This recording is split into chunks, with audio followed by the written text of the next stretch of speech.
Hello, everyone. So, the massive attacks on Ukraine, specifically Ukraine cities, including civilian targets, continues in this particular case.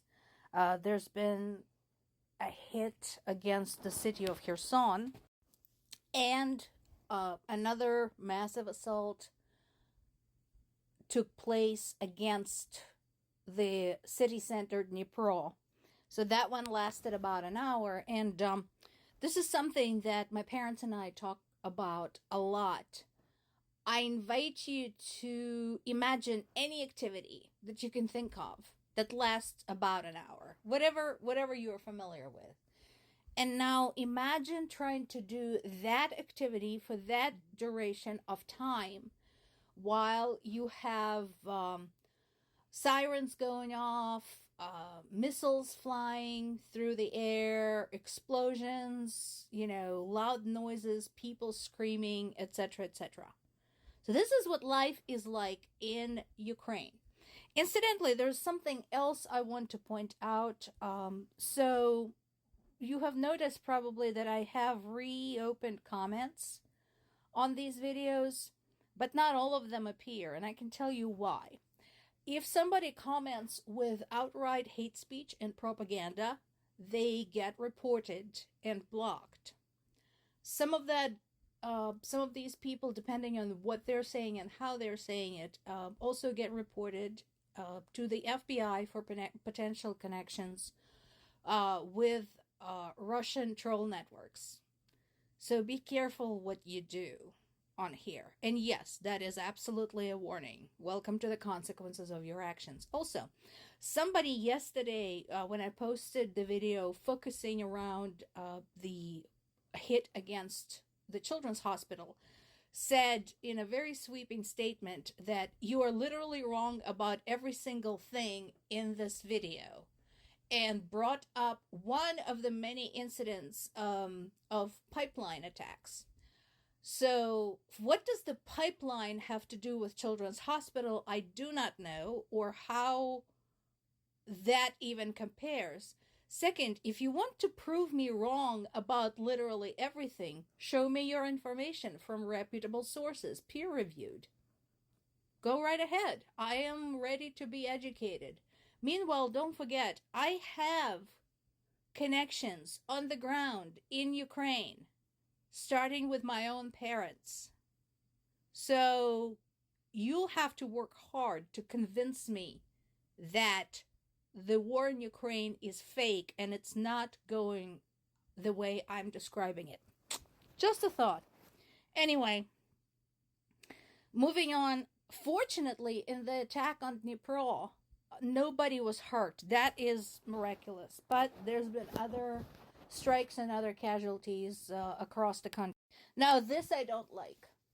So, history shows, specifically history of this conflict shows, that when Russians are starting to engage in preliminary blaming of Ukraine, it usually means that they're preparing to do this themselves.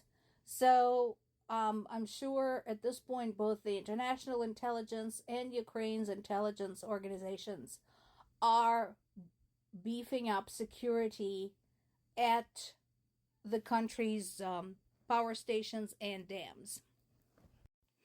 This is from Kiev Independent, but other sources talk about this as well. Kiev Independent's numbers came from the UK. So I mentioned this before. Several months ago, Ukraine, UK, and I think France started working together on creating more accurate estimates of the demographic losses in this war. So this is why when you see an article in Kiev Independent that cites UK, that's why they are actively working on this particular project. So permission to strike Russia with UK missiles is not a done deal. Then why would the Prime Minister say that it is? So UK, get your act together? Yes or no? It's really like a yes or no question.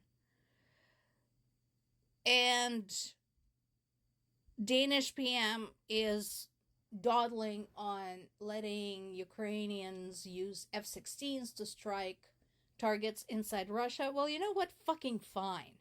If you're going to be squeamish about it, they've been doing fine striking very distant targets in Russia with drones that cost a lot less than F-16s. There is an interesting article in Reuters today talking about Zelensky, and it basically reiterates some of the things that I've been talking about over time. I did mention many times that since his initial appointment in 2019, he had a lot of growing up to do, and he still has a lot of growing up to do.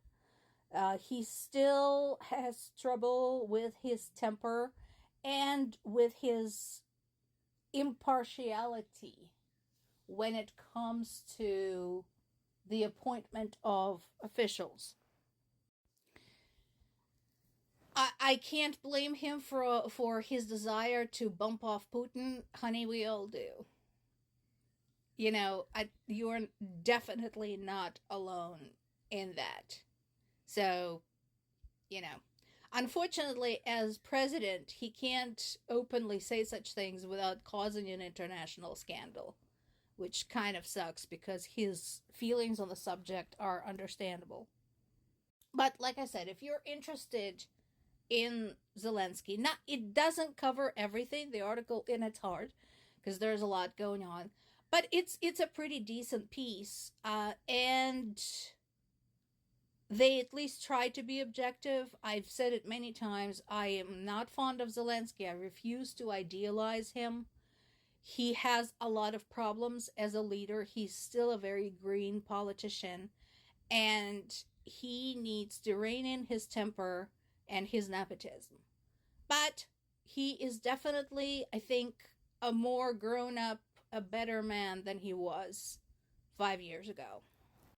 This is interesting. This is France 24, so this is a European source, a pretty good one actually.